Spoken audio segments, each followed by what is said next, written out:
So hi everybody, this is Laura Mandala, and I'm really delighted to bring together some what I think are very important voices in the travel industry that can speak to the many questions that we're all grappling with during this period of transition. And it's been a transition on so many levels. It's really remarkable. But today we're going to be talking about, that transition to opening and how we're communicating and putting ourselves in the best light, being responsible citizens, responsible corporate citizens. Now, our approach today is for each speaker to offer their insights on how we rebuild, reinvent, and reopen responsibly. And then we're going to delve into a dialogue with you. And so please be frank and candid and take advantage of the amazing talent that we have gathered here today. Before I go into our lineup, I wanted to start this webinar from kind of my area of expertise, research, and kind of tell you what I see are, the most significant findings, the most significant developments that I think we need to keep in mind going forward. And perhaps you can think about this as you proceed in your reopening in your communications. The number one thing is that this really is about risk. Travelers have always been assessing risk, whether it's the risk of a bad hotel choice or the wrong destination for their travel party or the wrong car rental. It will have an impending effect on their goals for that trip.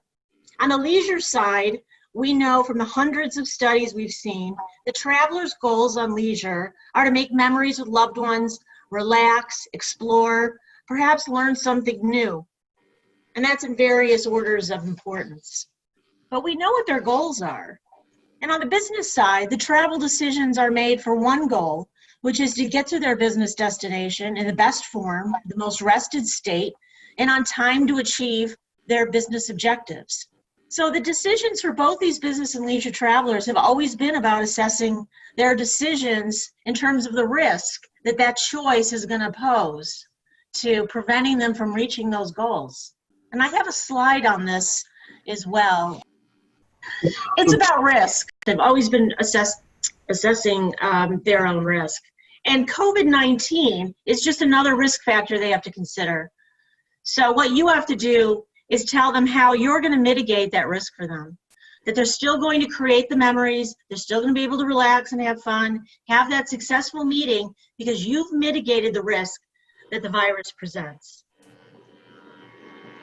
And it's the brands that already have a strong brand loyalty from their customers and have earned trust over the years who are going to fare the best because you've already demonstrated that you deliver what you say you're going to deliver. But it's not going to be easy because when you ask a consumer what it is they want to hear from you, as some other studies have done, and I'm going to tell you about, they don't think about risk. They think about, well, tell me what you're doing for the community, your employees, what you're going to do to bring your business back. But they don't necessarily think about risk. Risk is something we got to after very in-depth conversations with travelers. And so that's an element that isn't always top of mind, but I want you to know that risk is really the ultimate motivator in these travel decisions. And know that from our past research that 72% of travelers are skeptical of the claims that are made by travel companies. So whatever we do communicate, it's got to be authentic. We've got to show them the actual proof of what it is we're saying because there's an element of skepticism there. And, we've talked about corporate social responsibility. Travelers buy and they respect brands that give back.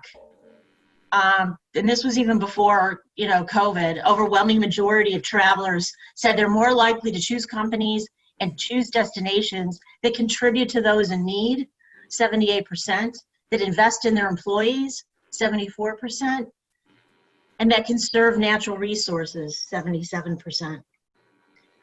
So wanted you to keep that in mind, as well as what we also know about the drive market. 89% of all leisure travelers have always gotten to their destination by car. I mean, the drive market is absolutely huge. And, It's going to remain that way in this new market. It's going to grow. And so communicate with the locals, because the locals are going to be staying close to home in this new drive market. And with that, I want to introduce our panelists. I'm going to present them in the order in which they're going to be talking today. We have Barbra Anderson, who is what I like to refer to as a corporate social responsibility trailblazer at Destination Better. And she's co-host of a podcast called Creating More Responsible Companies. And after this webinar, I'm going to send you information on that because I've been listening to it and it's a great series. We have Madison, who's CEO of 357 Communications with us. Paul Wilke, who's founder and CEO of Upright Communications. And Jennifer Barbee, who is one of the principals at Destination Innovate. Now, you can see their extended bios online. They were in the invitation that you all received. And they've really got tremendous backgrounds and very important things to say today. So without further ado, let me hand it off to Barbra Anderson. Okay, great. And welcome to everyone. And thank you for joining us on a Friday. We are collectively, our group has met a few times, and I'm excited for you to hear what they've got to say about this topic. And it's such a timely topic as we're all trying to figure out what's next for our companies, what's next for us as individuals, as travelers. And so one thing I thought might be helpful to reflect on is a study that actually Laura and her company in partnership with Destination Better and a couple other firms actually conducted in 2016. And what I think you'll find interesting on this is it was called The Role of Sustainability in Travel and Tourism. And anybody who's worked or been familiar with corporate social responsibility or sustainability, there's probably a dozen different names that we could call it. So we maybe just for abbreviation, we'll call it CSR. So the research was interesting. And what I think it's going to prove out is things really haven't changed that much. And we'll make some points on this. The key findings on this in terms of the sustainable traveler, which we found in terms of the market of leisure travelers, was very significant. It was about 2/3. But they spend more per trip, they stay longer, and they bring more friends and family with them, and even multi-generational. So that was some of the key findings compared to other leisure travelers. But what I think would be most interesting for you all to see, and we won't go into a lot of detail here, and Laura has this actually, the report available at mandalaresearch.com. But some of the key findings, I think, as we look at what companies, what travelers are going to expect, we want travel companies to reestablish the trust with their traveling public, whether it's new travelers or existing customers. And what we found that was so interesting, and more so now, not that in terms of when you think about sustainability, it's usually got three parts. It's got the environmental piece, it's got the social piece, and then the governance or the economics piece.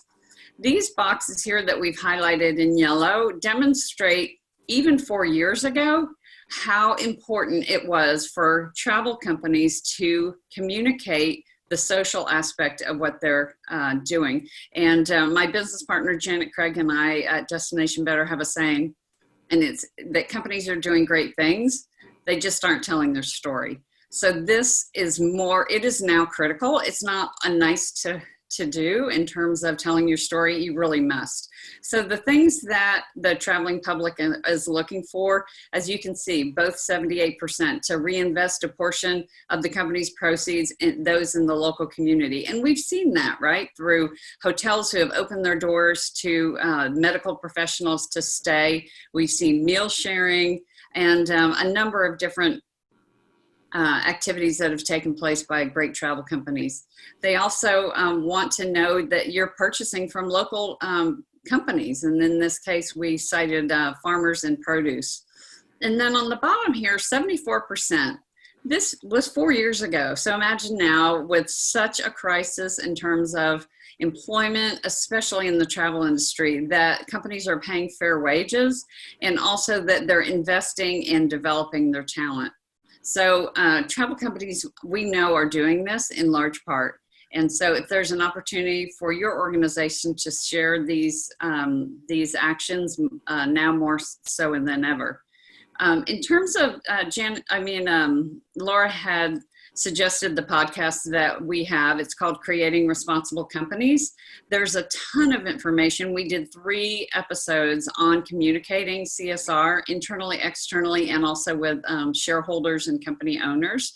So that's available at destinationbetter.com/episodes, or if you listen like on iTunes or Spotify or Stitcher, you can just look for Creating Responsible Companies. But there's a ton more guidance, and each episode has tools that you can download. And for those, in terms of addressing those who may be in some difficult situations in the travel industry for employment, here's a couple of things that you can plug into, actionable resources. So Witty is what actually Laura founded, a terrific organization, Women in Travel and Tourism International. Great, fun organization. She hosts events periodically throughout the year and does, I guess, every other year awards, right, Laura? Yes. So you can find that at womenintravelandtourism.com. And also, I believe you're going to do in a couple of weeks a webinar about women, right, in travel and tourism, and perhaps from a career perspective. And then the other is one that we just launched today, the Over 50 Sisterhood. And this is a new Facebook group. And it's really to bring together women over 50 who just really want to connect in with other women to network, look for opportunities in terms of careers and that type of thing. So those are both great resources that we would suggest. And I look forward to the discussion, and I know the group's going to have a tremendous amount of information to share, especially as it relates to communicating a company's responsibility now more so than ever. So thanks, Laura. Thank you, Barbara. Now up we have Ann Madison. Laura talked about, road trips, but we're also on a road trip ourselves as we're following a process from the response phase that everybody has been in, but we're all in kind of asymmetrical places on this. Most people, however, are in the rebuilding phase where they are, they've now kind of contained the immediacy of the issue, and they now need to think about how they're going to rebuild, recover, and move into somewhat of a reinvention phase. We're seeing that across the travel industry, and then move into a resumption of operations. Some are already operating, some are completely not operating. You have amusement parks that are going to open retail and restaurant first before they actually bring in the full amusement park. And, it's very difficult for a lot of us with, concert halls or amusement parks, restaurants. You have to think about the appropriate social distancing, and it's going to apply very differently depending on your business, where you are in the travel sector, just where you were in the response phase, how much your organization was in the spotlight in either a positive or a negative way, or not in the spotlight at all. But in the rebuilding phase, almost always everybody can acknowledge that more can be done, and they can commit to some meaningful improvement. But it's really about a reinvention, because I think we all know we don't know what's going to be next. We don't know what it's all going to look like. When I think about it, it's really about these operational decisions, though, that people tend to jump to. Well, I've got to do something from a government affairs standpoint. I've got to do something from a marketing standpoint. I have to do something from a communication standpoint. But what we're really talking about is, to be successful, you have to make the right operational decisions. Those decisions are the things that are going to drive success. Whatever comes after that, whether you are pursuing a legislative agenda, you're trying not to be overregulated, you're trying to self-regulate, or you're trying to earn back some trust, or bring back customers who might be assessing that level of risk and not feeling like now is the right time to travel. And maybe I don't want to travel at any great length at all. So you have to really think about that risk. But when you do, if you're making the operational decisions that people expect, that make them confident, that see you as a leader, it's going to make everything else that comes after that much, much easier. There's also a road to messaging. Now, a lot of people will create their messaging and they'll say, okay, well, I'm going to stick to this messaging because it's important to be consistent. And it is. However, people are just as they are in different phases in a normal environment, in different phases of the customer journey and the traveler journey, they're also going to be in different phases as we start to see borders open up, businesses open, travel resume, people feeling more confident. What I look at it is a messaging architecture. So here is an example of something. There is not a one size fits all. But if you look at the messaging architecture, if you follow across the recovery path from response to recovery to rebuilding to reinvention and resumption of operations, now just keep in mind, the months at the top are just to provide some sort of an organizing principle for purposes of this conversation. We don't know how long the recovery or rebuilding phase will be for any particular organization. It won't be the same for everyone in the same part of a singular travel sector, but there will be a time that it will be okay to move into the next place, but one builds on the other. So thinking about the operational decisions, you make the right operational decisions, it's going to make all the other phases a little bit easier for you to pass through, to lead through successfully. So for example, if you're in the response phase and you're doing the right thing, focusing on people, worrying about your brand last, and instead about what needs to happen now to limit the number of victims, take care of people, and you're communicating honestly, proactively, and frequently, even if you don't know something, people need to hear that. We don't know now what's going to happen, but here's what we're trying to do. We're only making decisions with a people first filter. When the recovery then starts, you can start to reclaim the narrative, because you're not going to be as proactive in the media. You're going to be focused on people. But as you're in the recovery and the rebuilding stage, you now can start to reclaim the narrative. You can acknowledge, because everybody can, that key learnings and the power that hindsight brings is going to be very important for what your future looks like. There is a way to provide a non-defensive context for the decisions you made. Everybody makes decisions based on the information that was available to them at the time. We've seen how quickly things are changing with COVID-19. Things that were thought to be true one day, maybe 2 days later, are no longer true. Or there has been false narratives out there explaining what experts are saying is actually happening with the virus. So sifting through all of that noise to find the truth and to explain to people, you know, we've learned something. We made a decision on this date based on the information we had. And now, if we knew then what we know now, that power, that hindsight would have made us maybe take a different path. You also want to make sure that as you're looking at rebuilding, you're guiding and validating what your plan changes are, the changes you're considering with third-party experts. Not only will that give you more perspective and more informed decision-making, it will help validate and create credibility as you're going forward. And Barbara already talked about the need for CSR. It's so important. Really, now's not the time to be your first effort in humanitarian efforts or CSR efforts, but it's not too late to start. These kinds of things need to happen throughout the life of your organization in order to have the trust and the goodwill that will help win you friends, loyalty, and forgiveness. Now, when you're in the reinvention stage, this is about setting the foundation to resume. Now, you say, well, there's regained trust here. Why wouldn't I be focusing on that in the other two phases? Well, you are, but each builds on the other. If you jumped from a place where maybe there was a very negative narrative out there about your organization or your travel sector, it would be very difficult to just immediately jump to expecting trust. So this providing context in the recovery and rebuilding phase is very, very important. Seeking understanding, asking for help, asking for input, acknowledging how to do better, and that you need help in order to do that. If you commit to a responsible return to full operations, that you're going to have more protocols, you're going to do this in the interest of public health, you're going to do this in the interest of making people feel better about traveling, if you're going above and beyond the norm, those are all very important things to say, and they don't make you wrong about the things you had in the past. There is a new normal we're all working toward, and there is a way to present these to people to say, I'm doing this in your interest. It's not a marketing tool, but there is obviously a way to brand some of these things. There are a lot of things that are happening behind the scenes, things that are not visible. And it's important to tell those stories as well. So again, Barbara talked about many times people are doing CSR efforts, they're just not telling anybody about it. Well, it's important to tell people what's going on behind the scenes. If you're spending hours and hours and hours committing to training your teams to be better, to know how to service your customers differently than they did before, now in post-COVID-19 realities, share that with people. They're not going to necessarily see the training sessions, but the fact that you spent that time and you've invested that time in your people, it's important. They know you're doing it on behalf of providing them a better and a more secure experience going forward. And then lastly, it's the reinvention. And you know, things are going to change along the path, and that just means more frequent, shorter communication.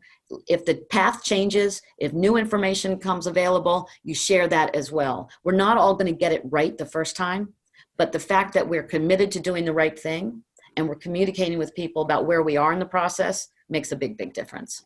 And then finally, invite people back. Invite the media back in any way you can. Invite your customers back in any way you can. Maybe they're not ready to take that level of risk yet. So consider some sort of virtual reality that you can show them. What's this new hotel look like?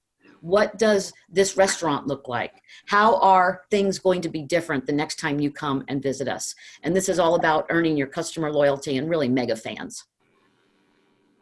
I'll turn it back to you, Laura. Great. Do you want to tell us a little bit about your organization?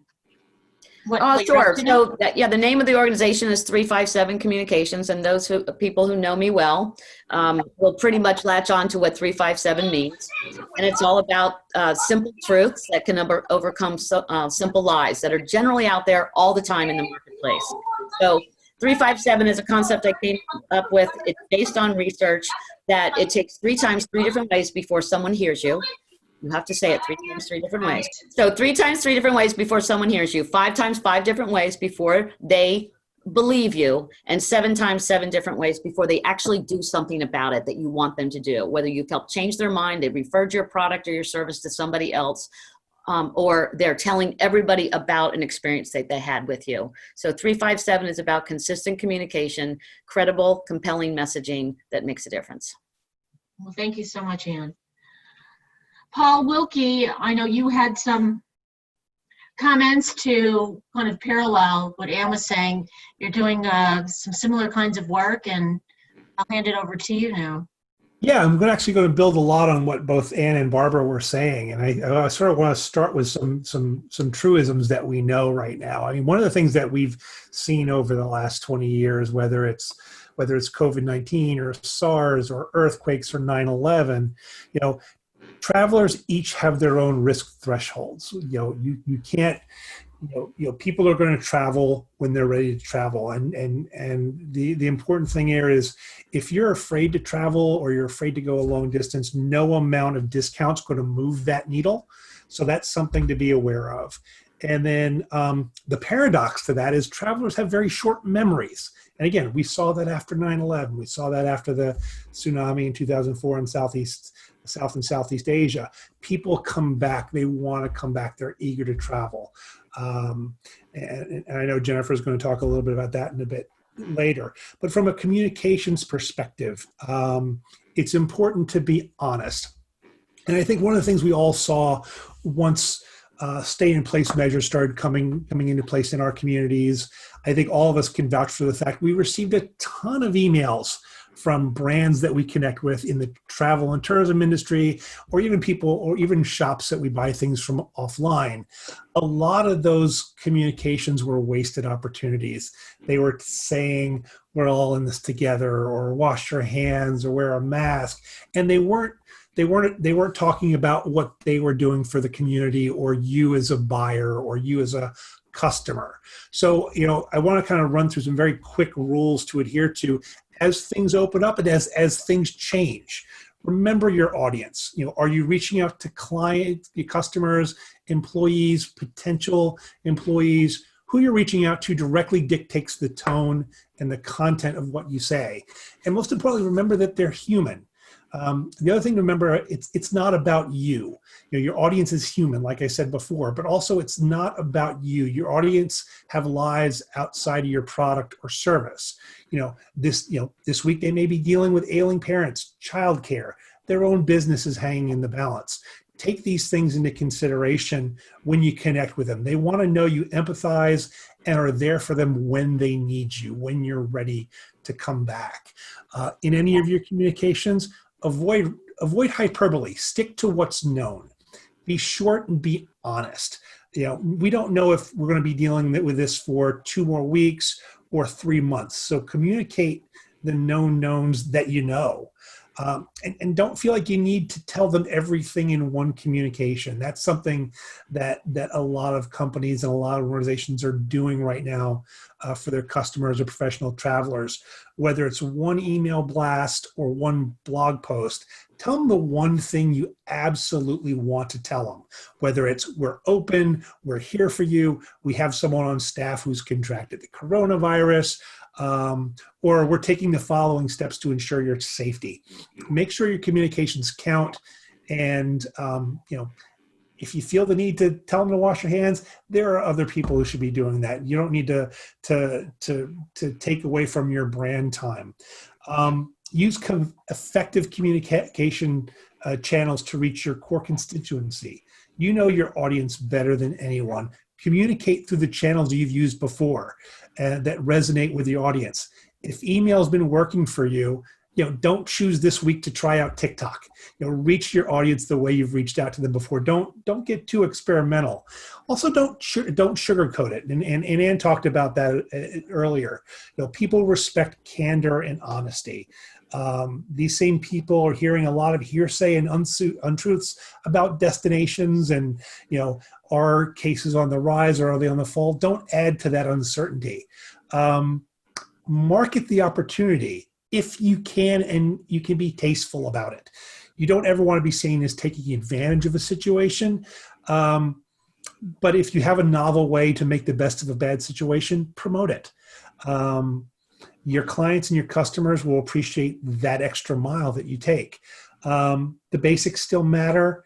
And finally, embrace a sense of community. One of the things that we're seeing is people are going to come out into the world slowly. They're not going to leave the house for the first time and jet off to Italy for a week. They're going to go up the road to Napa, or they're going to go into the city to shop for the first time in 3 months.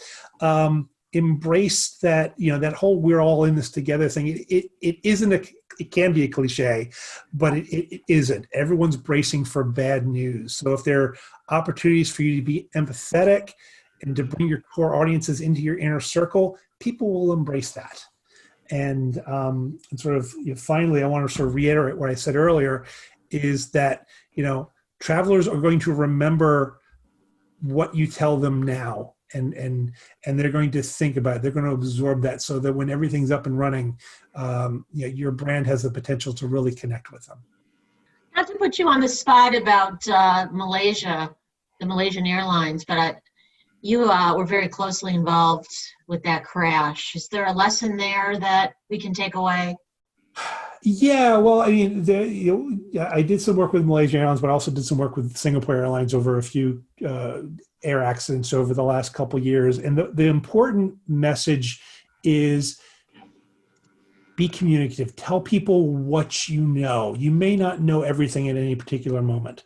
You don't know when your destination is going to be fully open to visitors, or when the airport's going to have full flight capacity. Tell them what you know at that particular moment. That's all they want to hear. Whatever you don't know, don't speculate. Don't try to predict when things are going to open. Don't predict where things are going to go. You stick to the facts and what you know about your business and around you, and that's going to be respected by people you're connecting with. Even if it's bad news. Even if it's bad news, people appreciate honesty. We're working with a lot of tourism organizations here in Northern California. And they're talking about, look, we've cut staff 40%, or, as a restaurant, we're only doing curbside. People want to know a realistic picture. And if they have a realistic picture, they're going to be more inclined to make an intelligent, informed decision. Right. And tell us a little bit about your firm. I know you also work with a lot of startups in Silicon Valley. And yeah, we're Silicon Valley based, but our foundation's built on travel and tourism. I started Upright Position Communications 8 years ago, committed to effective, reliable, sustainable communications in both the travel and tourism industry and the tech industry here in the Bay Area. Great, thank you. Jen Barbee, you're up next. I just want to preface this by saying Jen is the only marketer on this call. Clearly incorporates a lot of important communications strategies into her messaging, but she's been on the ground with a lot of destinations, advising them on what to do next. Jen? Great, thanks, Laura. So happy to be here today. And yes, I primarily work with destination marketing organizations over the last 25 years. And one of the things that's really important right now from a marketing perspective, what a lot of destinations are doing, is it's time to evolve the message. So a DMO doesn't have a storefront, so to speak. So when you think about it, they have hundreds of storefronts when you think about all of the stakeholders and all of those businesses. So evolving that message from, we care about you, we're here for you, that was all great, good touchy-feely, but the marketing and the media really is pivoting and shifting first to hyper-local, to residents, to community, because remember too, the community has to feel very comfortable and safe to even welcome visitors back. There's that brand trust issue now too. And plus, propping up those local businesses from a marketing perspective, where maybe before that might have been a co-op situation, or it might have just been these, just restaurants and retail and hotels. That's now going into any storefront, because it's important for those DMOs to support those local businesses, because if local businesses, small businesses owners can't prop up and can't recover during this reopening phase, what is there for the tourists to come back and see? So I see the hyper-local part happening the most importantly from a marketing and media standpoint, but also I see destinations taking a new approach to how they work out paid media. So normally the traditional approach in a traditional agency, paid media would be, here's the overall fee and all the commissions and everything and the markups bundled in it. And now I see a great tip, which I've been advocating for so long, a good tip to your owned marketing publisher assets through Facebook, through Google Ads. And your cost is so much lower. And the cost of media right now for destinations, especially smaller destinations, who could never compete against the Miami or the New York or the Vegas, are now being able to raise their brand awareness through clever marketing messages, through virtual experiences. Because if you go there in the mind, then you'll go there in the body as well. But prior to this, you're talking about several $100 CPCs for a travel keyword, and now you're seeing it even as low as 4 cents a CPC. And for those of you who don't know, that's a cost per click. So being really strategic in your media buying right now can be a huge asset that will play dividends as it goes on. Also, from a DMO marketing perspective, there's 2 phases to think about with this. One is, are you marketing probability or are you marketing possibility? So in the probability standpoint, I think it's okay to look to your neighbors and look to what other DMOs are doing. I see a lot of people, and we've had this for a long time, because these are usually government organizations, 501c3s, and it's very easy to want to get to a best practices standard, which is awesome. And that's where the probability comes into. So the probability is, okay, closer to home, local and community first. We're going to see a longer drive market with all these potential fly restrictions. So I would open up that drive market there. So that's your probability marketing category. And then your possibility is where you can really get innovative and think about not copying your neighbor. What are the things about your destination? I've seen a lot of smaller destinations be much more nimble and have a huge strategic advantage in this. So think about the possibility of what is it that we have that's unique, keeping a beat on the traveler sentiment. What are they wanting? What are they seeing? Coaxing your community, because community marketing, like normally a destination marketing organization markets outside, but it also is important to maybe bring that in and spend a little bit of those media dollars inside the community. Keep them informed. And Paul and Ann and Barbara made great points. Be honest. Be super, super honest with your community. Take their feedback. Make sure you've got a crack social media team to handle that engagement from a narrative psychology standpoint, because it's all about the individual. And we've seen the rise of this and, personalization of digital assets and that for a while. but it's even more important now to really think narrative psychology. And that means when I'm a consumer, when I'm consuming your marketing and media, I don't give a rip about anybody but myself. So it's really the marketing of you. So definitely from that standpoint, you want to think about that. And with your marketing messages and your communications, I would really look at what you're doing from a media standpoint, from a paid media and marketing standpoint, whether that's email or so forth. And Paul, I loved your point about experimenting. It may not be, stay with what works for you, but this is an opportunity to start studying your audience and dipping a toe in the water where it could be, because we're now moving to a digital civilization at such a more rapid pace than we even did from 2000 to 2010.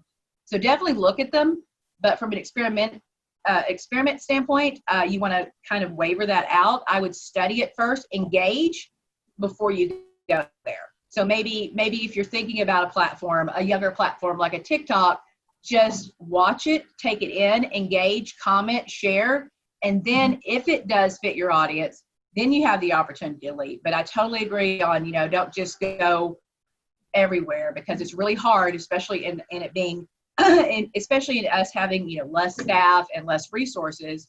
It's really important to not spray and pray, but to measure twice and cut once.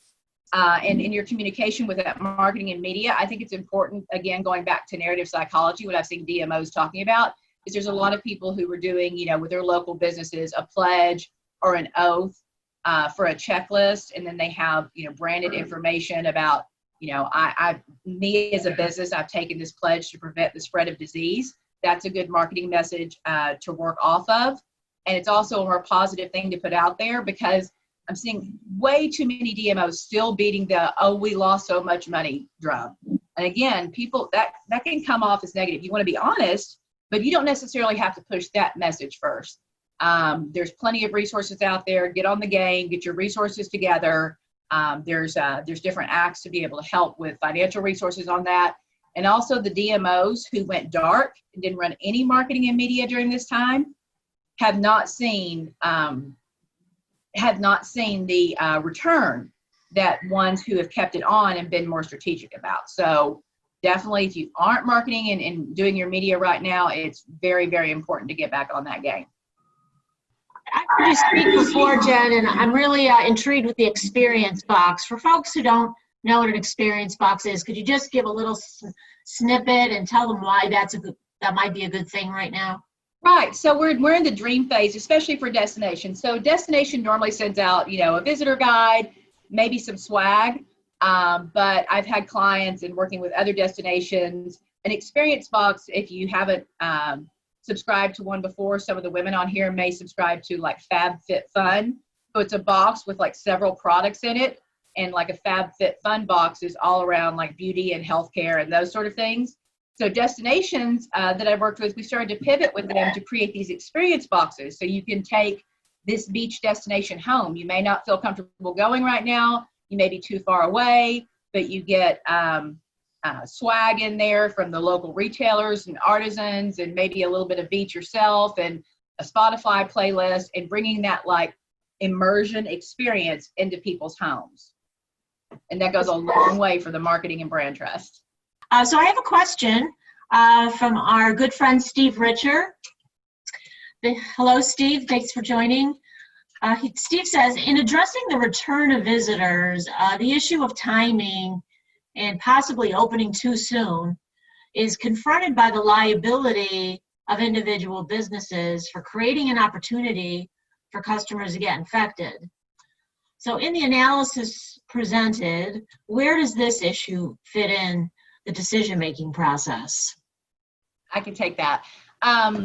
So really, of course, there's that worry about it from a communication standpoint, but from a decision-making process, it really needs to be, again, I talked about the pledge and the oath. Those things are important. And as Laura had spoken about, Paul, and the levels of risk are going to be different with your travelers. So maybe, I would pre-survey that in some way, maybe some fun way. I've seen destinations do like a swag, a very small swag giveaway in exchange for a survey response about their appetite. So you want to take a pulse on that really first. and then start thinking about strategically moving those opening messages in. I mean, a lot of people came out maybe with their open message slightly too soon, like same day, without the plan. So definitely have the plan of what's going on in that destination first, and make sure that you can roll that out responsibly. Really about the phase in of operations. It's really aligning yourself with other travel sectors, other businesses similar to yours. I think U.S. Travel is, as always, doing just a superb job in helping to provide guidance and leadership in when and how and what is the criteria where we make these kinds of decisions. But in many ways, as you're going into the resumption of operations phase, you have to go back into that mindset of people first. So your decisions are based on what is best for people at that time. We, again, don't know what's going to happen with this virus. And we've seen all the news and the stories and people at various, their ends of opinion on whether businesses should be opening up or not. It's absolutely it's devastating to our economy not to have these businesses open. And it's devastating to individual small business owners, small shopkeepers, hairdressers, photographers, whatever, who rely on being out in the world in order to get what they need to get done to earn a living. But we have to really keep in mind people first decisions, people first messaging, and knowing what the experts and what others in your sector are doing. So I would say it's really very important to look at it from the umbrella travel standpoint. U.S. Travel has provided some great guidance on what are the standards for when it's okay to open. And when you do, it needs to be a gradual and a resumption of operations so that as your new protocols are being implemented and experienced, you have an opportunity in real time to test, are they working? But we have to keep in mind what the health authorities are saying and really trust that process and trust their expertise. We'll have another question from Antoinette Suspene. She says, from an attraction, looks like San Francisco perspective, what's the balance of launching communication and marketing campaigns prior to knowing when we'll actually be open for business? So prior to actually knowing when you're going to be open for business is going to be really thinking about your plan and are you prepared when you get that information, but also just communicating with your potential visitors that you will be ready to welcome them back. So you are going to kind of stay in that ready to welcome you message and virtual experience message. If you can do virtual tours, virtual rides, I don't know what kind of attraction it is, but it is important to still market before you know you can open, to stay top of mind and really create that brand awareness and open up opportunities of people who may not know about you. So with that responsibility message, I think it's a good opportunity to market prior to, and then be very responsible, as that opening happens. Well, I think before then, to add to that, Jennifer, is there's such a huge opportunity. We all love like the before and after pictures or like the behind the scenes images of what's taking place. And it just seems like such a huge opportunity now, especially on social media with a very limited budget, to take those quick video clips or images of what to expect when you come, and the staff hard at work preparing and just kind of continuing to foster that trust and tell that story to be transparent and authentic and make it relevant to what's taking place today. Absolutely. Great point. And also, if you do have that behind the scenes, I want to add on to that is if you've already started putting these measures in place, like how it's going to social distance and how to do things like that, it's good to capture that too, so people get a visual of how they can feel safely. I know from a meeting planner, and which is more venue type, but from a meeting planner and event planner basis, a lot of convention centers and so forth are pivoting to show what it's going to look like and what those safety measures are in place. So not just the behind the scenes of what they're doing, but the behind the scenes of how you're preparing. All good communication messages. And I kind of wanted to add on to comments earlier in response to Steve Richards' comment about, are we infecting people? We can't think of travelers as this homogenous group. When it comes to risk assessment, we have to look at them as a segmentation. There's different levels of appetite for risk. And some travelers are going to have very low appetite for risk. They're going to be very risk averse. And they're going to take themselves out of this travel ordeal. They're not going to be, coming to your candy shop. Then there's going to be other segments with, you know, less aversion to risk, and they may carry with them their PPE materials, their masks, their gloves, their wipes. They may expect you to have those. And it's going to be a self-selection process. So those who are not as averse to risk are going to venture out. They're going to venture out with the, you know, accoutrement that makes them comfortable, and hope that you are also, you know, instilling practices that are going to make them as safe as possible. So again, it's not a homogeneous group, and we can look at this as we look at any group in terms of tolerance for risk. I've done work in the insurance industry in investments, so there's a great parallel to this in terms of people who have different appetites for risk for investments. You know, think about people who do, you know, who are in the junk stocks and, you know, taking more risky approaches in their investments. It's the same principle, really. I also think that given people are at different places psychologically in this process, that there's an opportunity, depending on your business, to say, look, we're ready when you are. And to provide them, you know, it's almost like the gift certificate to yourself kind of option, but saying, we're ready when you are.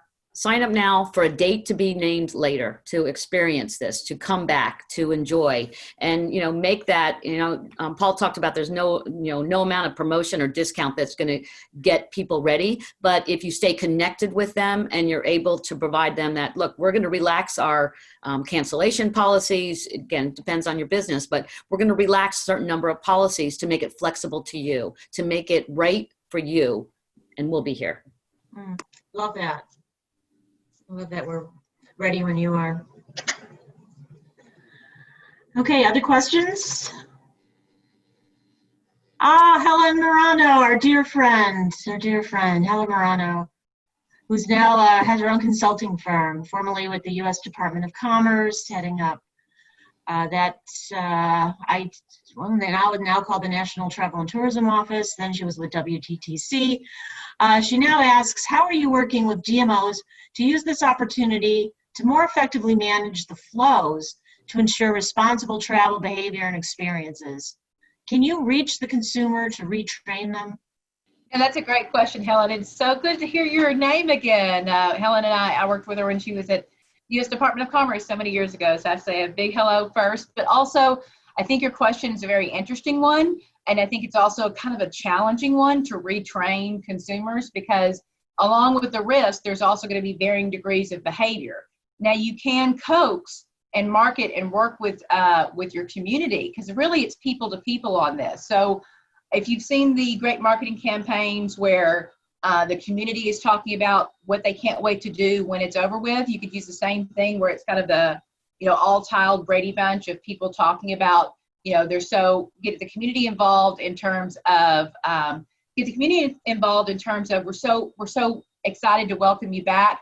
Here's what we're doing in our community to keep you safe, and here's what we'd like you to do as well. And obviously in a more creative, kind of a more fun way, because from a marketing perspective, you got to keep it feel good and fun, but also just kind of subliminally move that in.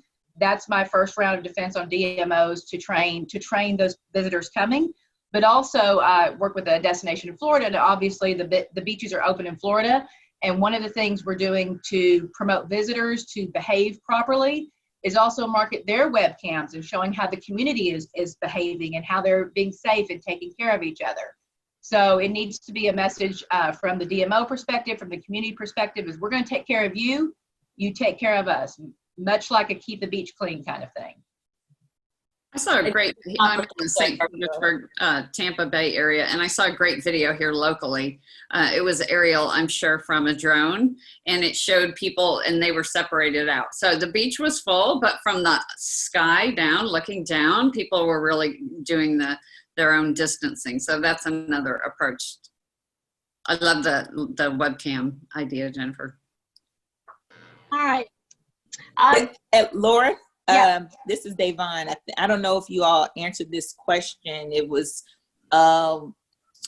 what is there it is. Okay. How best can hotels in high COVID affected areas rebuild customers' confidence for patrons during this ease lockdown period? This is from Solomon Wakely.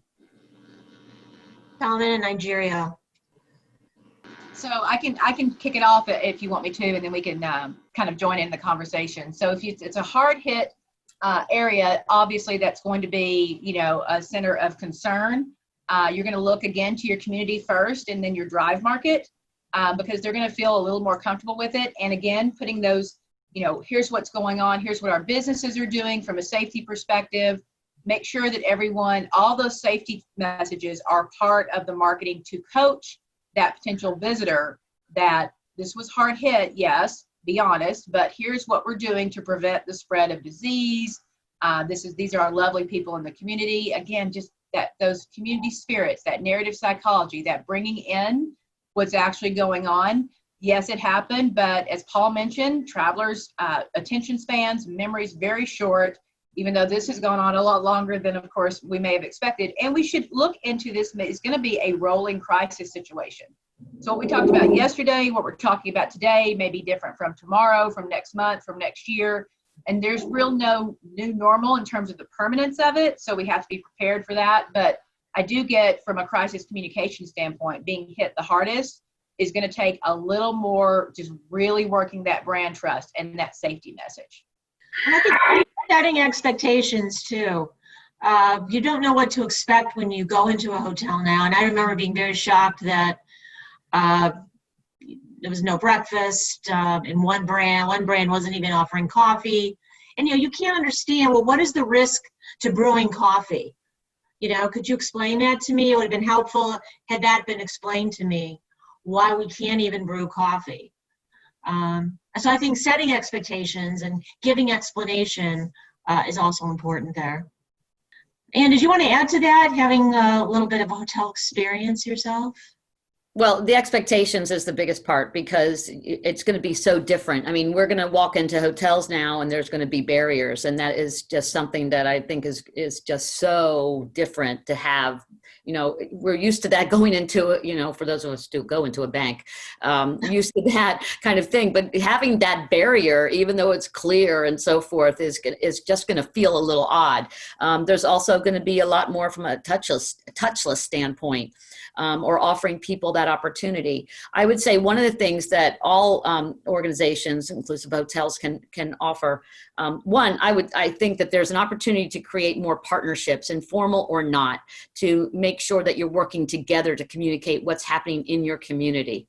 And working together to make sure that you're consistent in that message. So it's friendly, it's welcoming. It's going to be more important than ever if the human contact is going to be much less than we've had in the past. So most of us are very warm people. We're in the hospitality industry. We want to welcome people. We want to give them virtual or real hugs, whatever it might be. So we have to find new ways to be expressive and welcoming and warm.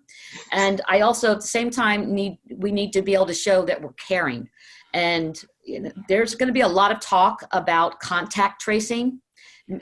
Because there's still many people that we don't know who may have been ill or are carriers of the virus. So a lot of asymptomatic issues are happening. And contact tracing is going to be, I think, could feel very invasive to people, but it's a way to say, would you like to share your information with us? Most organizations are not required to create this kind of contact tracing, but it's a way you could offer from a privacy and a welcoming and a caring standpoint, the opportunity to share your information, that if I want to know if somebody is not feeling well and I was at this hotel or at this restaurant, I want to be able to know. Or if I go home and realize, 2 or 3 days that I'm not feeling great and test positive, that I have a responsibility to share that information with people. So there are so many things that are out there right now, from apps to the talk about health passports. They're very controversial. Some can be very effective. Some, there's no way they can be effective. And some are just, who knows. But I think that there's a way that we have to find caring, warmth, and connection in ways that we have never had to overcome before, these kinds of challenges. Great, we have one more question. I heard what you said about the drive market, but how would this work for a really small island destination? Should we consider regional travel as part of our drive market? I would say absolutely yes, especially if you share cultural attributes, because it's the cultural attributes that, when you share things in common, people feel that that there's greater understanding and you're more likely to assess the situation in a similar kind of way. So I would promote the fact that you share those cultural attributes with the regional partners. Absolutely. I would just add to that too, that there's some really positive indications from a tropical and island standpoint. Just some news that came out just earlier today. Expedia released, what's going on in their search from travelers right now. And we always look at search is, you can tell what people are thinking, and social is where you can tell how people are feeling. So from a search perspective, what Expedia put out is most of those destinations that they're willing to fly to are tropical. So it's looking at beach, it's looking at getaway, it's looking at something that does correspond with an island or with travel. So there's that possibility. And then I would cross-reference that with social media and group chatter and what's going on in those private situations, and look at those sentiments and those opportunities for people have that kind of appetite to actually get on an airplane and maybe go regionally and really are dreaming of that kind of island experience. And maybe I'll close with this, because it's so compelling from every study that we've ever done. The top sources of information for travel continue to be word of mouth and Google. So don't forget that whoever is in your destination, they are like a megaphone when they leave, and are going to communicate what it is they experience there, and obviously share. So keep that in mind. And back to the locals, community newspapers, community, whether it's print, online, any kind of community resources for sharing what you're offering and communicating what the steps you're taking to mitigate risk is really going to be key, because community information is another large source of information for travel. And remember, when people are visiting, they often refer to the locals for that information on what to do, what to see. So don't forget about the local media sources, who happen to be hurting now for revenue dollars as well. So could be good opportunities there. So with that, we are a little bit over, but obviously we couldn't help it. We had great questions, great panelists. I want to thank my panelists, so generous of you to spend your time with us. And thank you for the many friends and colleagues who joined today. We're going to have to do this again and make it more like a happy hour, so that we can all chat with you and get reacquainted. But it's really great to see so many friendly faces online here today. And we're going to be doing more of these, so stay tuned. We really think there's some value in bringing together this talent and having them share their perspectives. We hope you agree. Send us your feedback, and we'll be in touch soon. Thank you, Thanks, everybody. Laura. Thanks for Thanks, organizing. Laura. Yep, thanks for having it, Laura.